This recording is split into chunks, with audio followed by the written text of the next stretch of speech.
एक प्यारा सा गांव था, मोहनलालपुर। उसी गांव में रहता था एक लड़का, मंगरू। जितना लंबा चौड़ा उतना ही कामचोर और चालाक।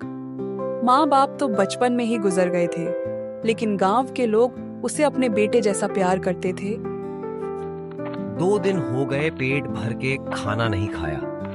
लगता है अब तो इस चारपाई से उठना ही पड़ेगा, वरना भूखे पेट मैं ही कट जाऊंगा। पर मुर्गा ढूंढने जाएगा कौन? अरे राम राम काकी, इतनी धूप में बकरी को कहाँ ले जा रही हो? अब सैर को थोड़ी ही जा रही हूँ। बकरी बीमार है, हकीम के पास ले जा रही हूँ। अरे काकी, मैं हूं ना, मुझे बताओ, शायद मदद कर सकूं। दया रे दया, तू और मदद? तुझसे तो तेरा पेट नहीं भरता, मेरी बकरी क्या संभालेगा?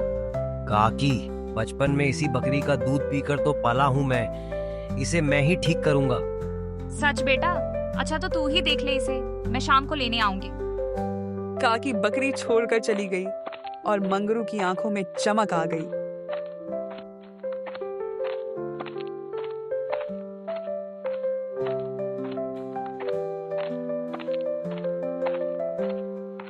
अरे वाह, मेरी तरकीब तो काम कर गई। आज तो पेट भरकर मजे से खाना खाऊंगा।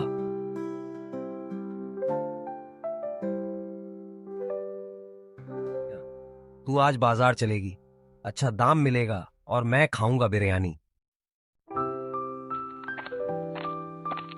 मंगरू बकरी को लेकर बाजार चला गया।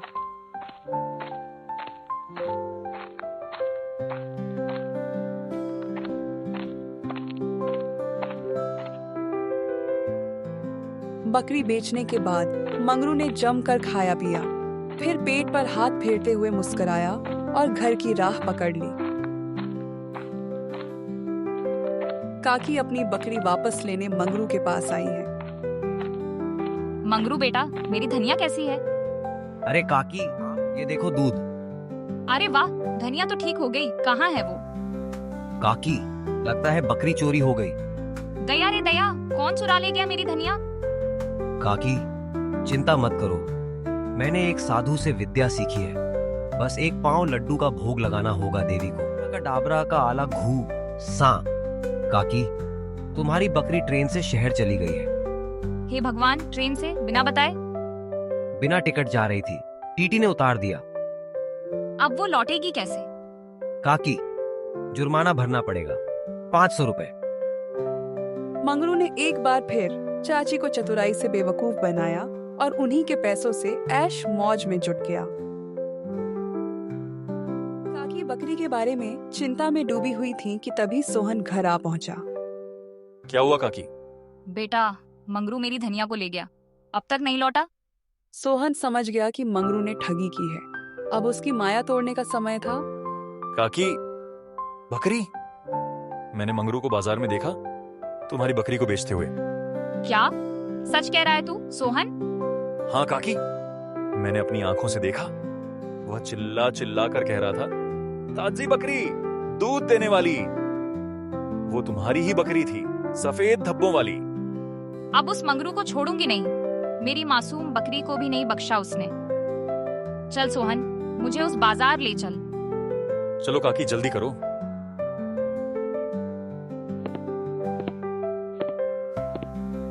काकी और सोहन मंगरू को पकड़ने के लिए तेजी से बाजार की ओर बढ़ने लगे। काकी ने बिना वक्त गंवाए सोहन के साथ कदम बढ़ा दिए। दोनों की आंखों में गुस्सा और इरादा साफ था, आज मंगरू को सबक सिखाकर ही लौटेंगे।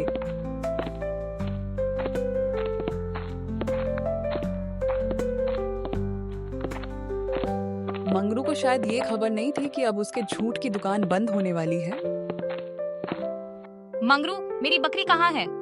काकी, मिल नहीं सकी। झूठ मत बोल, मैंने खुद देखा तुम्हें धनिया के साथ। काकी, ये धनिया को खा गया ये। दया रे दया, मंगरू तू तो राक्षस निकला। काकी, माफ कर दो, धनिया को नहीं ला सका। काकी, हो सकता है धनिया अब भी जिंदा हो, लेकिन उससे बड़ी बात यह है कि अब तू मेरे खेत में काम करेगा और तेरी कमाई से काकी को नई बकरी दिलवाएगा। हाँ भाई, अब मंगरू मेहनत करेगा। सुबह का समय, बरगद के पेड़ के नीचे कुछ बुजुर्ग और नौजवान बैठे बतिया रहे हैं। अब तो मंगरू की असलियत सबके सामने आने लगी है। जो हम बरसों से कहते आ रहे थे, वही अब लोग खुद देखने लगे हैं। हाँ, कल जिस तरह उसने काकी की बकरी को बेच दिया और झूठ बोला, बस हद कर दी। अब तो सबका भरोसा उठ गया उस पर। पहले तो वो हंस हंस के सबको बेवकूफ बनाता था, अब खुद बेनकाब हो रहा है। कहते हैं ना, झूठ के पांव नहीं होते। गांव के बच्चों को भी अब मंगरू की कहानी डराने के लिए सुनाई जा रही है। अगर मंगरू जैसा बनोगे तो तुम्हें भी सब छोड़ देंगे। अरे भाई, मंगरू अब हद कर गया।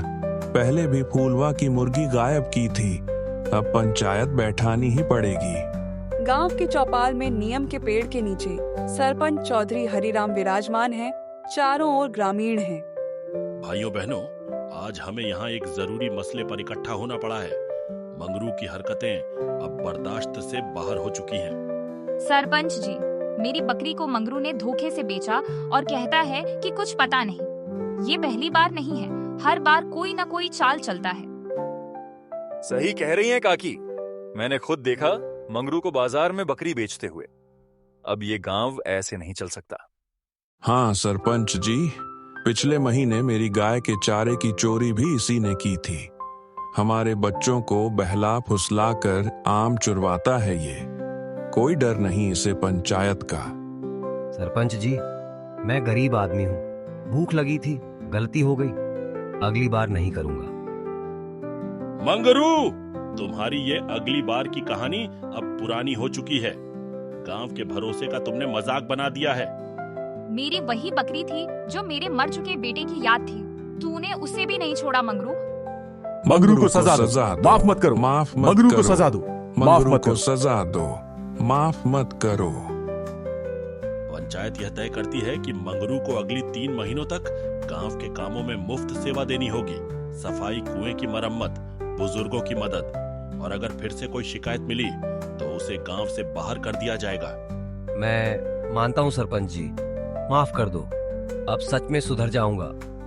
सुधर जा मंगरू, अब भी वक्त है, नहीं तो एक दिन अकेले रह जाएगा। काश मंगरू वाकई सुधर जाए, गांव की शांति लौट आए। हर गांव में एक मंगरू होता है, लेकिन हर गांव में काकी, सोहन और एक सरपंच भी होते हैं जो न्याय और बदलाव की राह दिखाते हैं।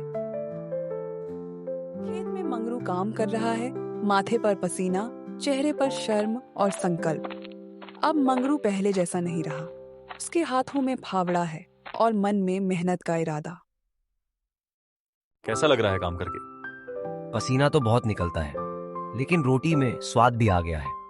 काकी के घर सोहन नई बकरी लेकर आता है, मंगरू साथ है। काकी लो, ये रही तुम्हारी नई धनिया। बेटा, तुम दोनों भगवान हो मेरे लिए। काकी, माफ कर देना। अब से मैं कोई माया नहीं करूंगा, बस मेहनत। बच्चे मंगरू से खेत में काम करने के बारे में पूछते हैं। मंगरू भैया, अब आप ठगी नहीं करते? नहीं रे बाबा, अब मैं खेत जोतता हूँ और मेहनत से खाता हूँ। हम भी बड़े होकर आपकी तरह मेहनती बनेंगे। कामचोर मंगरू अब गांव के बच्चों के लिए मिसाल बन गया है। तो बच्चों, इस कहानी से क्या सीखा? झूठ, चालाकी और ठगी का अंत हमेशा बुरा होता है। मेहनत, ईमानदारी और पश्चाताप से ही इंसान बड़ा बनता है।